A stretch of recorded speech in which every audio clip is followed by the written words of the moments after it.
गीता सुगीता कर्तव्या किमन्य शास्त्र विस्तरै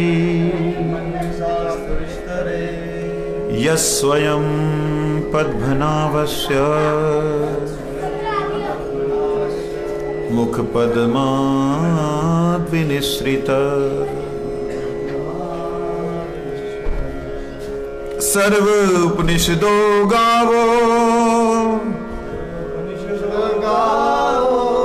दुग्धा गोपाल नंदन पार्थो वत्स सुधीर भोक्ता दुग्धम गीतामृतम महा एकं शास्त्रं देवकी पुत्र गीतम् एको देवो देवकी पुत्र एव एको मन्त्रस्तस्य नामानि यानि कर्मप्येकं तस्य देवस्य सेवा।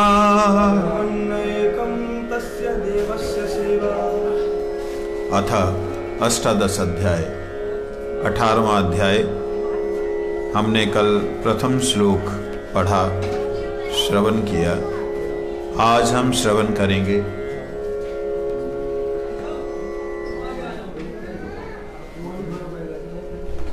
द्वितीय श्लोक। भगवान क्या उत्तर देते हैं? श्री भगवान उवाच काम्यानां कर्मणां न्यासम्। थोड़ा आवाज निकालिए प्रभु। काम्यानां कर्मणां न्यासम् सन्न्यासं कवयो विदुः सर्वकर्मफलत्यागम् प्राहुरस्य त्यागं विचक्षणा प्राहुस्य त्यागं विचक्षणा त्याज्यं दोषविदित्वेके कर्म प्राहुर्मनीषिणा यज्ञदान तपः कर्म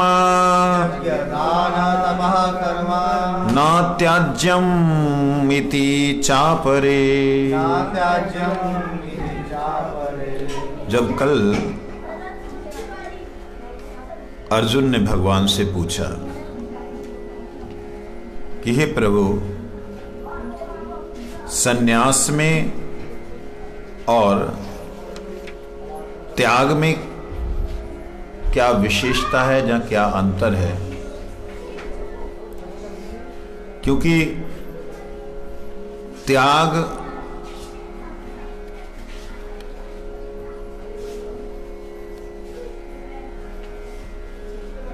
किसका त्याग करना है और किसका त्याग नहीं करना है? त्याग का मतलब कर्म को छोड़ दें, कर्म का त्याग कर दें। त्याग का मतलब अपनी इच्छाओं का त्याग करें। त्याग का क्या मतलब है? और त्याग करने के बाद सन्यास। सन्यास का मतलब होता है सब तरह से अपना न्यास कर लेना, सब तरह से अपने आप को खींच करके भगवान की शरण में लगा देना या परम तत्व की खोज में लगा देना। नीचे मत रखो, नीचे मत रखो, नहीं।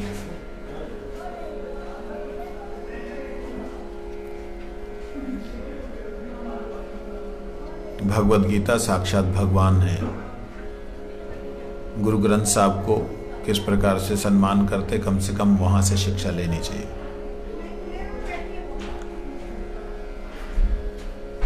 कल हमने श्रवण किया कि किस प्रकार से प्रथम 6 अध्यायों में कर्म के बारे में भगवान ने बोलते हुए भी निष्काम कर्म और यज्ञ के लिए यज्ञार्थ कर्म को प्रधानता दी।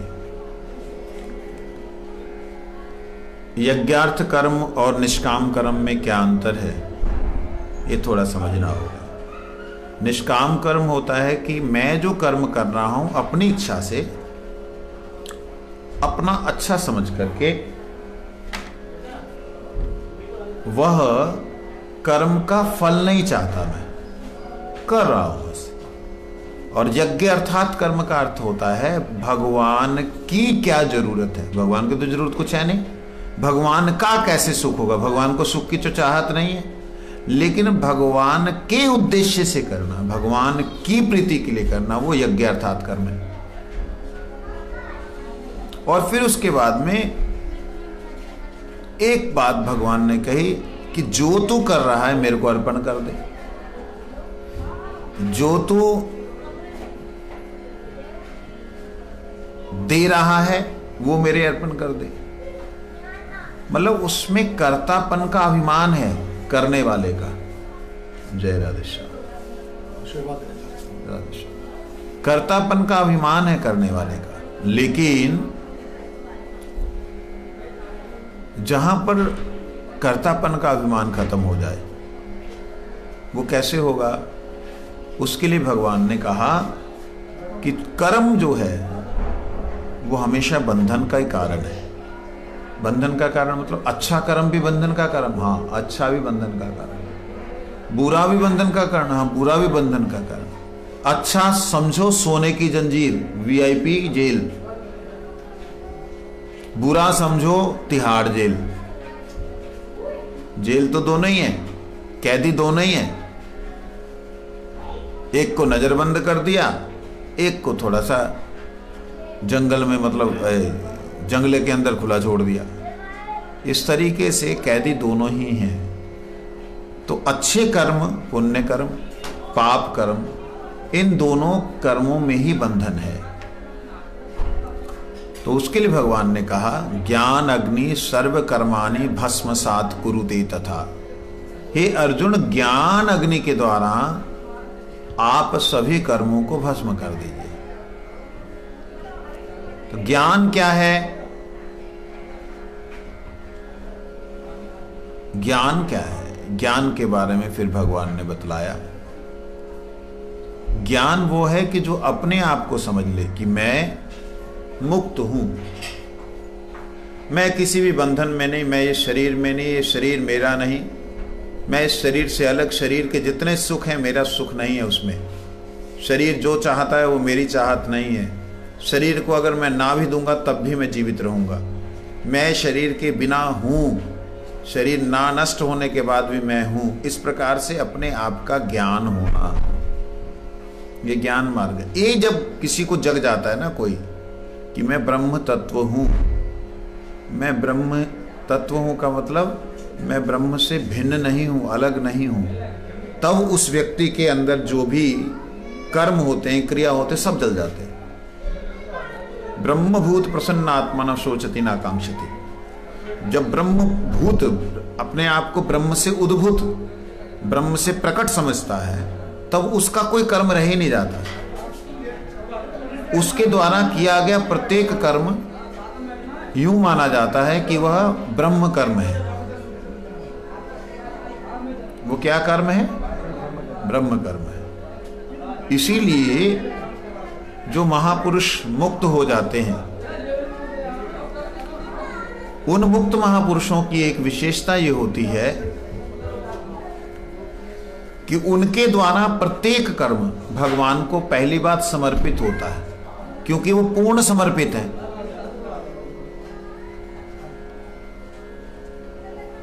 और उनका प्रत्येक कर्म जो उनको समर्पित है, तो वो कर्म भी उनकी तरह ही पवित्र हो जाता है। इसलिए पहले 6 अध्यायों ने भगवान में हमको कर्म की शिक्षा दी, कर्म के बीच में भक्ति छुपा के रखी। अगले 6 अध्यायों में भक्ति की शिक्षा दी, जो कि शुद्ध भक्ति की बातें भी बोली, कर्म मिश्रा भक्ति, ज्ञान मिश्रा भक्ति, योग मिश्रा भक्ति की बातें भी बोली, और शुद्ध भक्ति की बात भी बोली।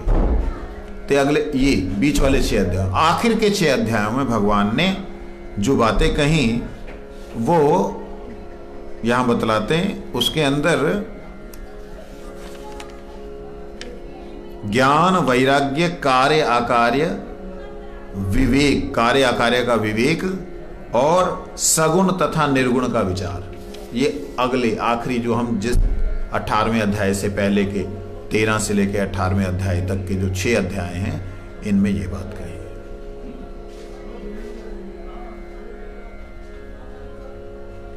भगवान कहते हैं, श्री कृष्ण ने कहा, सकाम कर्मों का स्वरूपतः परित्याग करते हुए नित्य नैमित्तिक कर्मों को निष्काम रूप से करने का नाम ही संन्यास है।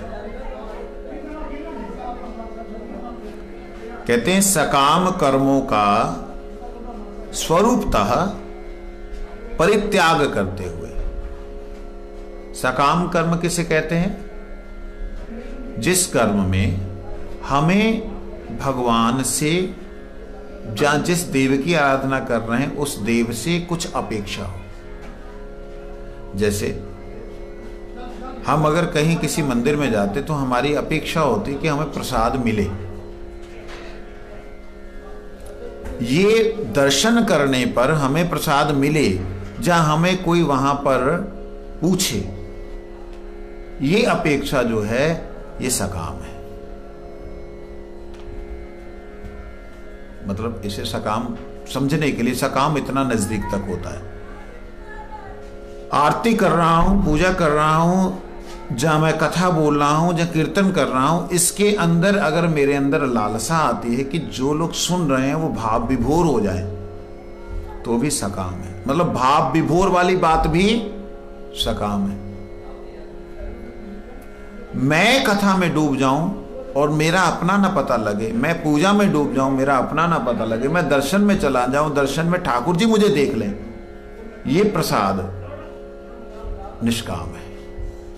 यही वास्तविकता में संन्यास है। तो सकाम कर्मों का जो स्वरूप है, जो निर्मित हुए हैं सकाम कर्म, एकादशी करो तो इससे पुत्र मिलेगा, पुत्रदा एकादशी, पाप विमोचनी, पाप खत्म हो जाएंगे। क्योंकि एक तिल वाली भी आती ना एकादशी, छठ तिला एकादशी, इसमें जो है तिल दान करो तो अखंड फलाना स्वर्ग मिलता है। ये जितना है सकाम कर्म, यहां पे भगवान कहते हैं फल त्यागम, इनका परित्याग कर दो, पूर्ण रूप से त्याग। परित्याग मतलब होता परिपूर्ण रूप, त्याग मतलब त्याग, परिपूर्ण रूप से त्याग करना, मतलब इनको आने ही नहीं देना। करते हुए नित्य नैमित्तिक कर्मों को निष्काम रूप से करना, यह संन्यास है। नित्य नैमित्तिक, नित्य कर्म कौन से हैं और नैमित्तिक कर्म कौन से हैं? वैसे बोलने की भाषा में नित्य कर्म हम लोग कहते हैं, सुबह उठना, नहाना धोना, ये सब करना, इसे नित्य कर्म कहते हैं। लेकिन वास्तविक में ये नित्य कर्म नहीं है। अक्सर शास्त्रों में भी कई जगह नित्य कर्म इसे कहा गया। अक्सर नित्य कर्म को हम लोग नहाना धोना, खाना सोना, इसको नित्य कर्म मानते, लेकिन वास्तविकता में ये नित्य कर्म नहीं है, ये नैमित्तिक कर्म है। नैमित्तिक कर्म क्या? किसी कारण से कर्म हमें करना पड़ रहा है, किसी कारण, किसी निमित्त से हमें कर्म करना पड़ रहा है, उसे नैमित्तिक कर्म कहते हैं। ठीक है? क्यों निमित्त से? शरीर है, ये शरीर निमित्त है, शरीर के लिए करना पड़ रहा है। अगर शरीर ना हो और स्वप्न में हरिनाम चल रहा हो, कीर्तन चल रहा हो, ठाकुर सेवा चल रही हो, तो क्या वहां पे उसको नहाना पड़ेगा? नहीं।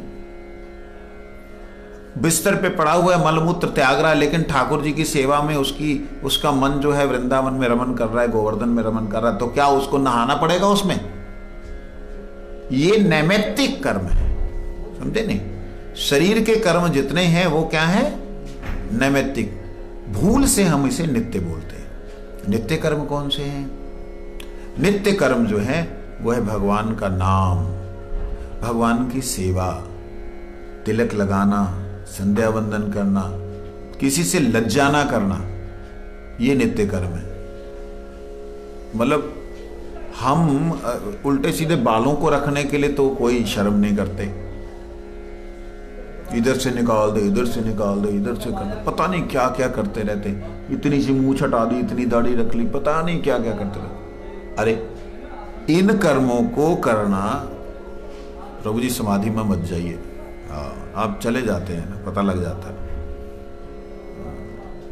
तो इन कर्मों को करना, भगवत संबंधित कर्मों को करना ही नित्य कर्म है। नित्य कर्म और नैमित्तिक कर्म, इन दोनों को करते हुए, समझिएगा, नैमित्तिक कर्म खाना पीना सोना, इनको, और नित्य कर्म जो मैं कर रहा हूं साधन भजन, इन दोनों को निष्काम रूप से करने से व्यक्ति सन्यासी है, चाहे वो किसी भी जगह पे है। भगवान ने यहां ये नहीं कहा कि जो लोग शादी नहीं करते, ब्रह्मचारी हैं, वो सन्यासी, ऐसा नहीं बोला। यहां ये नहीं कहा कि जो लोगों ने विवाह किया वो सन्यासी नहीं है, ऐसा नहीं कहा। यहां जब कर्म की बात आ रही है तो उस समय नित्य और नैमित्तिक दोनों कर्मों को लेकर के कहा, जो निष्काम रूप से करते वो सन्यासी। कैसे सन्यासी हो गए जी वो? उन्होंने सम्यक रूप से, मतलब पूर्ण रूप से न्यास कर दिया है। न्यास का मतलब समर्पण कर दिया है, ये बात। सन्यासी का मतलब संपूर्ण रूप से न्यास करना, संपूर्ण रूप से समर्पण करना, सन्यासी। अब वो किसी भी अवस्था में क्यों नहीं, जैसे हमारे परम पूज्य इस देह के पिता श्री राधा मोहन दास राम भजन पांडे जी, उनके बारे में एक उच्च कोटि के सन्यासी, सन्यासियों में श्रेष्ठ सन्यासी, परम पूज्यपाद त्रिदंडी स्वामी श्रीमद् भक्ति विज्ञान भारती गोस्वामी महाराज, वो कहते थे कि पांडे जी प्रकृत सन्यासी, प्रकृत मतलब स्वाभाविक रूप से सन्यासी, वास्तव सन्यासी। तो कितनी बड़ी बात है एक गृहस्थ को वास्तव सन्यासी, शुद्ध सन्यासी बोलना। मतलब वह गृहस्थी नहीं थे, वो गृहस्थ में भी रहते हुए पूर्ण सन्यास की तरह रहे। कभी उन्होंने संग्रह नहीं किया, कभी धन के पीछे नहीं भागे, कहीं सम्मान के पीछे नहीं गए। अपनी जो सेवा की उन्होंने भगवत सेवा के उद्देश्य, तो गृहस्थ में रह के भी सन्यासी। और यहां पे मैं बाहर से सन्यास लिया, बैठा हुआ, हाथ में दंड है मेरे, कमंडल है मेरे, दंड कमंडल धारण किया हुआ अगर मैं लोभी हूं रुपए पैसे का, और आदर है हृदय में स्त्रियों के प्रति, मान सम्मान की लालसा है, और जो कर्म करता हूं उसके साथ में मन में रहता है कि मैंने इतना लोगों के लिए किया, लोगों ने मेरा ध्यान भी नहीं दिया, तो निश्चित रूप से मैं सन्यासी नहीं हूं। ये भगवान कह रहे हैं। जब नित्य, नैमित्तिक और सकाम सब प्रकार के कर्म करते हुए उनके फल को त्याग करें तो वो त्याग होता है।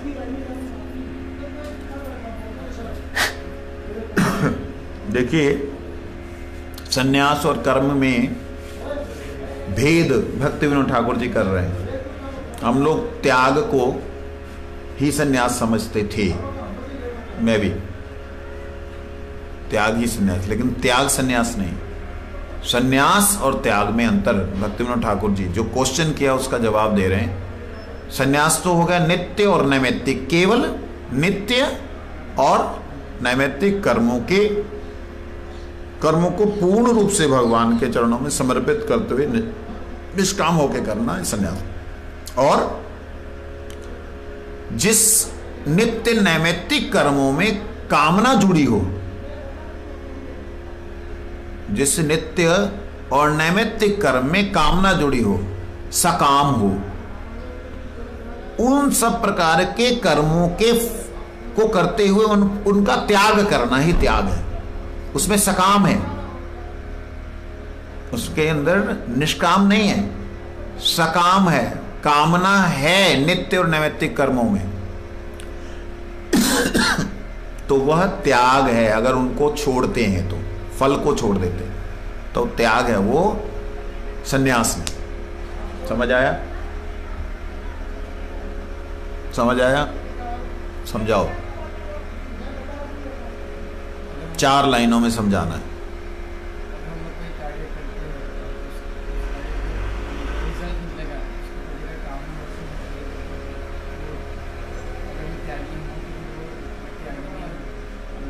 बहुत अच्छा। संन्यास किसे कहते हैं?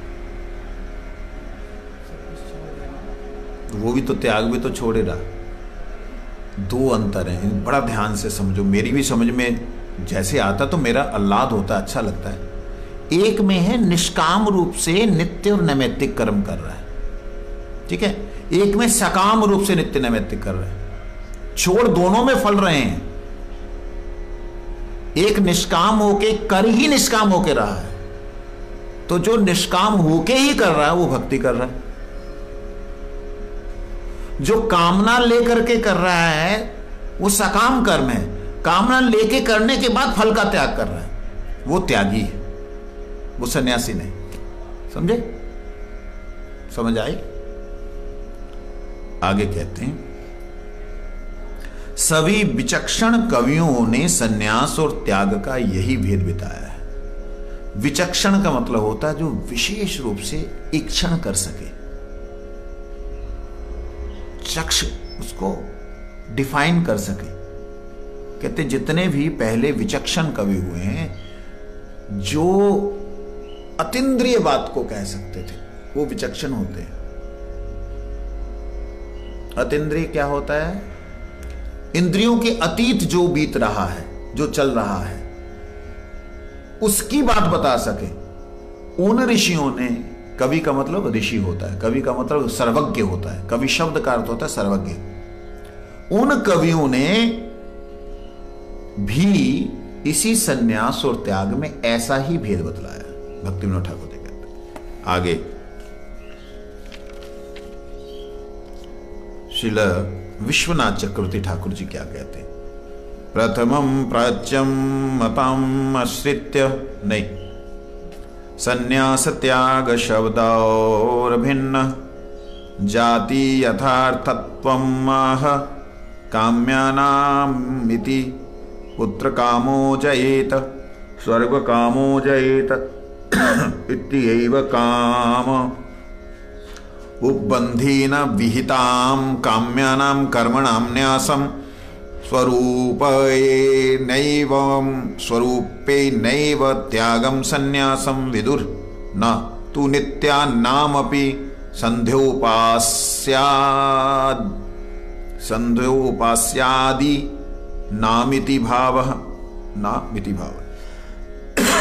सर्वेषां काम्यानां नित्यानामपि कर्मणानां फलत्यागमेव न तु स्वरूपतः त्यागं केषामपि इति भाव। नित्यानाम् अपि कर्मणां फलं कर्मणां पितृलोकम् इति धर्मेण पापम् उप अनुदिति इत्याद्य श्रुतयः प्रतिपाद्यन्यत्यैव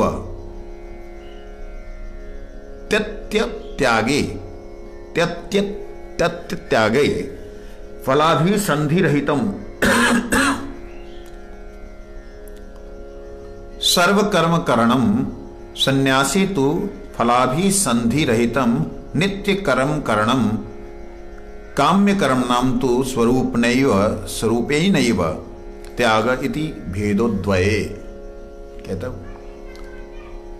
श्रील विश्वनाथ चक्रवर्ती ठाकुर जी कहते हैं, पहले प्राचीन मतों के आधार पर मत किसे कहते हैं?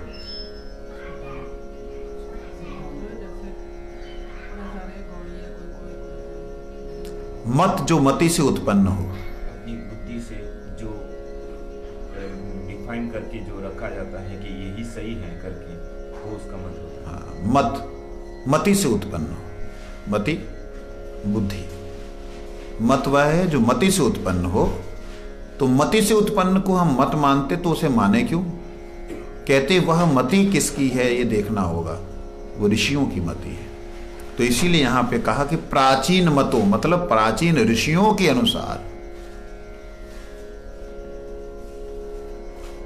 संन्यास और त्याग, इन दोनों शब्दों के अलग अलग अर्थ बताते हुए काम्यानाम इत्यादि शब्द का प्रयोग किया। जो काम्यानाम इत्यादि शब्द है उसका अर्थ होता है पुत्र की कामना से यज्ञ करो, स्वर्ग की कामना से यज्ञ करो, इन सकाम कर्मों को स्वरूपतः त्याग, कर्मों के स्वरूपतः त्याग, किंतु संध्या उपासना आदि नित्य कर्मों के फल की कामना से रहित होकर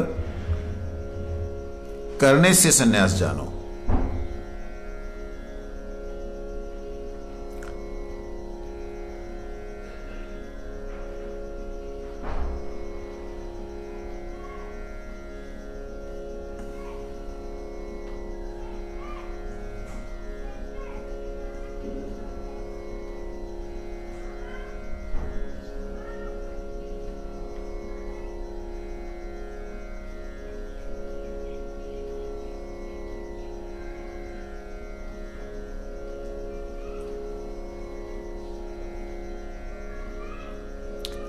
यहाँ श्री विश्वनाथ चक्रवर्ती जी जो बोल रहे हैं वो बिल्कुल एक नया उसका अर्थ प्रकट कर रहे हैं। भक्ति विनोद ठाकुर जी ने जो बोला उससे थोड़ा सा अलग।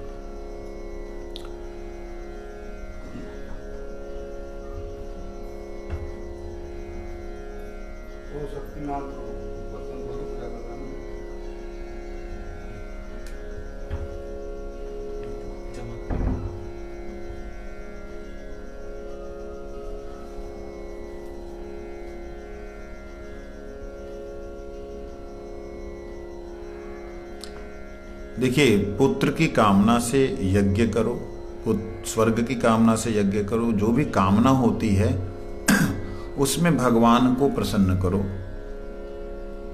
यज्ञ करने का मतलब भगवत प्रसन्नता, भगवान को प्रसन्न करो, इसको कहते हैं सकाम कर्म।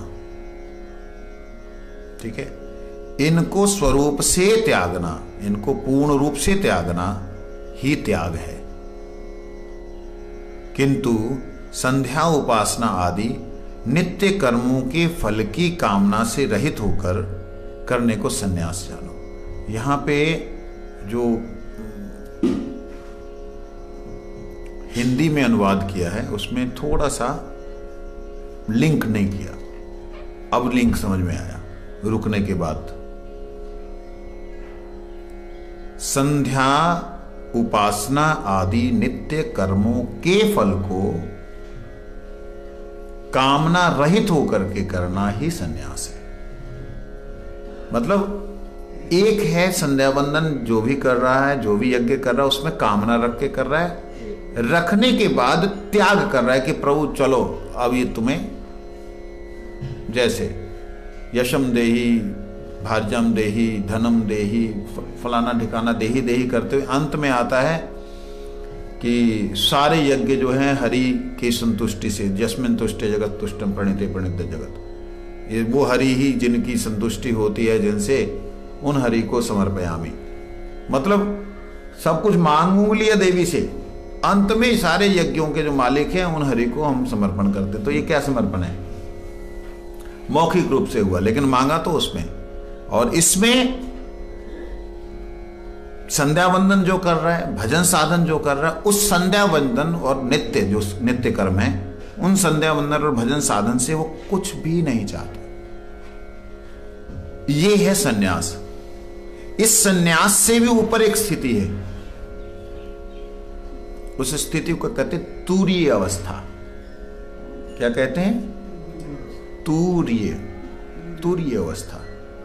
ये तूर्य अवस्था होती भक्तों की, परमहंसों की, जो संध्या वंदन इत्यादि जो कुछ भी करते हैं ये तो कर रहे हैं निष्काम होकर के, मतलब ये कामना रहित होकर, फल रहित, फल की कामना रहित होकर कर रहे हैं, और वह फल की कामना लेकर के कर रहे हैं। लेकिन है क्या फल? कि हे ठाकुर आप प्रसन्न हो जाए, ठाकुर जी मेरे को आपके श्री चरणों को सेवा मिल जाए। वो संध्या वंदन करते हुए कामना ही नहीं कृष्ण को ही मांगने लग जाते हैं। वो है तुरीय, वो है भक्त, वो है परमहंस। वो इन त्यागियों से, इन सन्यासियों से बहुत उच्च अवस्था में होते हैं। त्यागी और सन्यासी ये एक बंधन है। सन्यास का बंधन है, त्याग का अभिमान है। अरे इतनी जल्दी कैसे होता है? अच्छा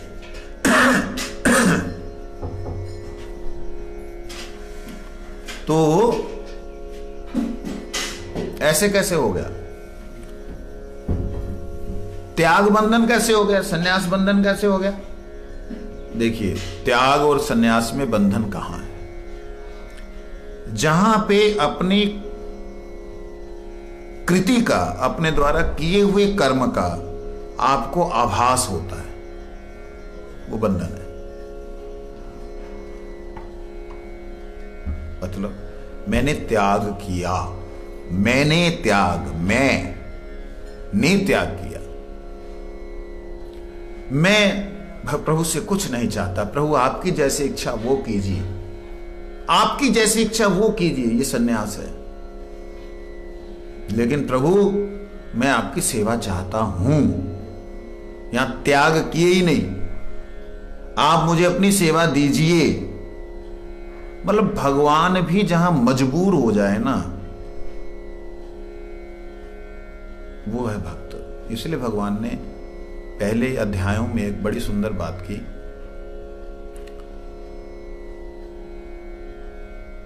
तपस्वीभ्योधिको योगी तपस्वीभ्योधिको योगी ज्ञानीभ्यो मतोधिका कर्मीभ्यधिको योगी तस्मात् योगी भव अर्जुन। हे अर्जुन,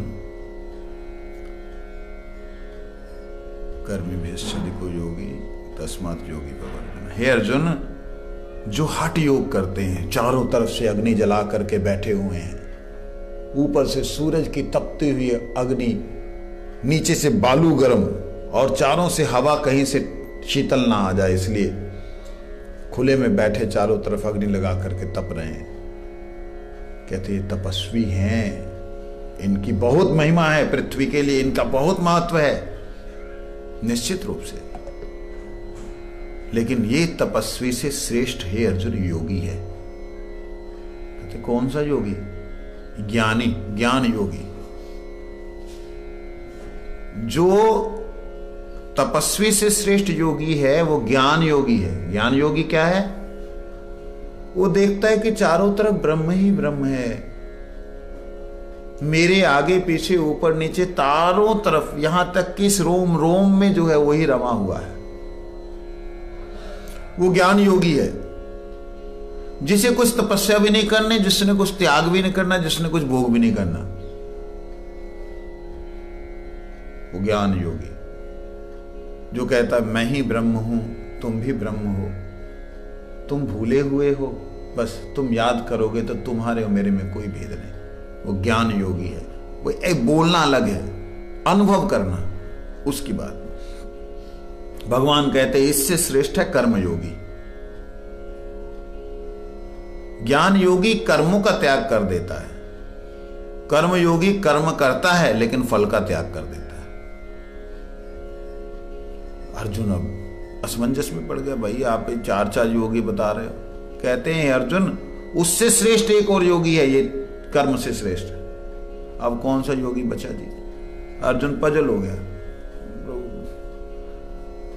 एक बताओ। तो कहते योगी नाम अपि सर्वेशाम मदगतेन अंतरात्मा श्रद्धावान भजते यो माम स में युक्त तमो मता। अर्जुन सभी योगियों में से सर्वश्रेष्ठ योगी है जो मेरे में आत्मसमर्पण करके श्रद्धा से मेरा भजन करता है। श्रद्धा से मेरा भजन मतलब अर्थ क्या होता है? भजन मतलब भज धातु सेवायाम, भजन मतलब सेवा। आप कल्पना कीजिए, एक दूर है जो अपने में संतुष्ट हो गया अहम ब्रह्मस्मि, एक उससे दूर है जो सारी दुनिया से सोच रहा है सारी दुनिया बेकार है, मैं जलूं, अपने शरीर को जलाऊं। एक अपने कर्मों को कर रहा है लेकिन समर्पण करता जा रहा है, और एक ऐसा है जो मेरे बिना रह ही नहीं पा रहा। तो वह मदगतेन, मेरे में अपनी अंतरात्मा को डाल करके, समर्पण करके मेरी सेवा करना चाह रहा है। एक आत्म संतुष्ट है, एक कर्म संतुष्ट है, और एक अपनी तपस्या में संतुष्ट है। लेकिन ये संतुष्ट है ही नहीं, ये असंतुष्ट है मेरी सेवा के बिना। तो वो सर्वेशाम मदगतेन अंतरात्मा श्रद्धावान भजते यो माम, हे अर्जुन मेरे को उन सभी योगियों में से श्रेष्ठ वही योगी लगता है जो मेरे को हमेशा भजन करता है। ये बात से रिलेटेड ये है बात। सन्यास और त्याग, इन दोनों में, इन दोनों का ही त्याग करना है। मतलब वास्तविकता में त्याग का भी त्याग करना है, भोग का भी त्याग करना, त्याग का भी त्याग करना, यही भक्ति है। भोग का त्याग करने का मतलब क्या है? मैं भोगी नहीं हूं, मेरा कुछ है ही नहीं, तो मैं मालिक कहां से हूं? मालिक जो है वही भोग कर सकता है। ये भोग का त्याग। त्याग का त्याग, मैंने इतना कुछ छोड़ा, मैं सन्यासी, मैं ब्रह्मचारी, फलाना ढिकाना, ये जो भावना है इसका भी त्याग करना है। मैं सेवक, सेवकों का सेवक हूं, ये भाव से भगवान की सेवा करनी। एक बार मैंने गुरुजी से बोला, हम लोग कलेक्शन के लिए जाते थे चंडीगढ़ में, तो उस समय में 1 रुपया 2 रुपए, आज से 33-34 साल पहले 1 रुपया 2 रुपए 5 रुपए 10 रुपए यही मिलते थे। ज्यादा से ज्यादा अगर किसी ने 100 रुपया दे दिया तो ऐसे लगता था वाह यार इन्हें याद रखना है।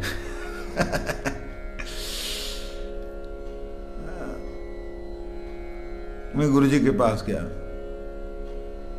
मैंने कहा गुरुजी ऐसा क्यों होता कि हमको भिक्षा मांगने जाना पड़ता है? ऐसा होना चाहिए लोग आए हमें देने के लिए। गुरुजी ने बोला हम लोग त्यागी नहीं हैं। हमारे त्यागी नहीं, तो मैं तो सोच रहा त्यागी नहीं तो क्या है, मैं पूछा नहीं मैंने, गुरु अपने आप उत्तर दे रहे हैं, हम लोग त्यागी नहीं है। हम जो लोग भगवान का भक्ति नहीं कर सकते उसके पास जाके उनका भक्ति साधन करने के लिए उनसे सेवा लेके आते, भगवान की सेवा करते, उनका भक्ति हो,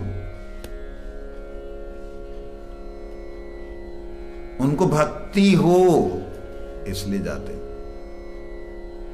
फिर एक बार कहीं बात हो रही थी तो कुछ इस तरह से गुरुजी ने बोला, कलकत्ता की बात है, हम लोग एक टैक्सी जो एम्बेसडर गाड़ी होती है उसमें 8 जने, ड्राइवर अलग, जो टैक्सी वाला ड्राइवर, 8 जने बैठे हुए हैं, येलो वाली, 3 लोग आगे 5 लोग पीछे।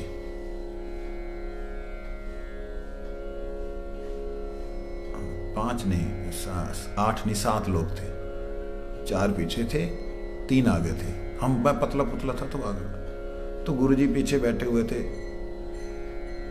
हम जिसके घर में गए, ये होगा 90 की बात है, 89-90 की बात। इतना बड़ा घर उसका, बड़ी सुंदर श्रृंगार, सब कुछ बहुत बढ़िया, निताय गौ राधे श्याम जपो हरे कृष्ण हरे राम, बड़ा कीर्तन, सुंदर गाने वाली माताएं, उन्होंने सबने अरेंज किया। और जब हम चलने लगे, अच्छा होता यह था कि जो थाली में प्रणामी वगैरह कुछ होती थी तो मैं उठा के ले लेता था कि भाई संकोच होता है ना, मेरे सफेद कपड़े थे तो मैं मतलब एक पंडित की तरह उठा लिया, उठाया, आया तो मैंने देखा 7 रुपए, 7 रुपए। मेरे को बड़ा अजूबा लगा, क्योंकि हम लोग पंजाब से गए थे, तो पंजाब में तो ये तो बड़ी मतलब इतना तो भिखारी को भी नहीं देते तो उसको भी, तो मेरे मन में बड़ा एक वो लगा। मैंने कहा ये क्या, इतनी दूर आए, इतना कष्ट सहन करके आए, 7 रुपये देते। मैंने गुरुजी को टैक्सी में पूछ दिया, मैं महाराज जी क्या फायदा यहाँ जाने का, सिर्फ 7 रुपये दिया। गुरु कहते क्या फायदा, मतलब कृष्ण नाम नहीं किया, हरि नाम नहीं किया, वो फायदा नहीं है, लेकिन फिर भी साधु सेवा के लिए क्या होता है। गुरुजी ने समझ लिया कि ये, गुरु कहते देखो हमारा उद्देश्य ये नहीं है, हम पैसे के लिए नहीं जाता है। महाप्रभु बोला घर घर जाओ, कृष्ण नाम की भिक्षा करो। हम उनको कृष्ण नाम की भिक्षा लेने के लिए जाता है, हमको बुलाने से वो लोग भी कृष्ण नाम करता है, यही हमारा वही है। मतलब कहने का मतलब था यही हमारा धंधा है कि कृष्ण नाम करना और करवाना। इतनी ऊपर की बात ये कोई कर सकता है? ये महापुरुषों का ही काम है, हम मतलब संसारी जीव नहीं कर सकते। तो ये फल त्याग भी नहीं है, ये कर्म त्याग भी नहीं है, इसमें त्याग तो है ही नहीं, इसमें सेवा की भावना है।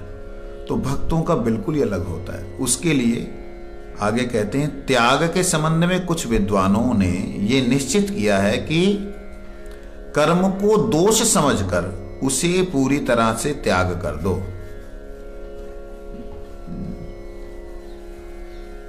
समय हो गया नहीं, 8 बजे तक है ना। त्याग के विषय में 3 श्लोक में त्याज्यम दोषम विदित्वे के कर्म प्राहुर मनीषिणः यज्ञ ध्यान तप कर्म न त्याज्यम इति चापरे। कहते हैं त्याग के संबंध में कुछ विद्वानों ने निश्चित किया है कि कर्म को दोष समझकर पूरी तरह त्याग कर दो। भगवान गीता में किसकी शिक्षा देते हैं? कर्म की। यही सुनते आए, ये भगवान ने नहीं दी, किसने दी है? भगवान ने तो दी है। त्याज्यम दोषम विदित्वेके, विदित मतलब जानकर, एके मतलब इसको, किसको? कर्म। कर्म को दोष समझकर त्याज्यम प्राहुर मनीषिणः, पहले मनीषियों ने ऐसा कहा है। तो भगवान कर्म की शिक्षा दे रहे हैं या योग की शिक्षा दे रहे हैं या ज्ञान की शिक्षा दे रहे हैं? किसकी शिक्षा दे रहे हैं? बात समझनी पड़ेगी। हम नहीं कह सकते गीता कर्म शिक्षा देती है। अगर ऐसी बात होती तो ये वाला श्लोक भगवान उच्चारण नहीं करते। दान तपः कर्म, दान यज्ञ दान तपः कर्म ना त्याज्यम इति चापरे। यज्ञ नहीं छोड़ना, दान नहीं छोड़ना, तप नहीं छोड़ना, ये जो ज्ञान यज्ञ तप कर्म है इनको नहीं छोड़ना। ये वाले जो कर्म है इन्हें नहीं छोड़ना। फिर कौन से कर्म छोड़ना? फिर अब बचे कौन से? यही तो आदमी करता, ध्यान दान करता है, तप करता है, यज्ञ करता है, यही कर्मों को तो करता है। कहते इन्हें नहीं छोड़ना, उनको छोड़ना जिसके अंदर तुम्हारे अंदर वासना आ गई, इच्छा आ गई, भोग की लालसा आ गई, उन कर्मों का त्याग करना, इन्हें नहीं छोड़ना। ये वंश वैष्णव हरि हरि नम।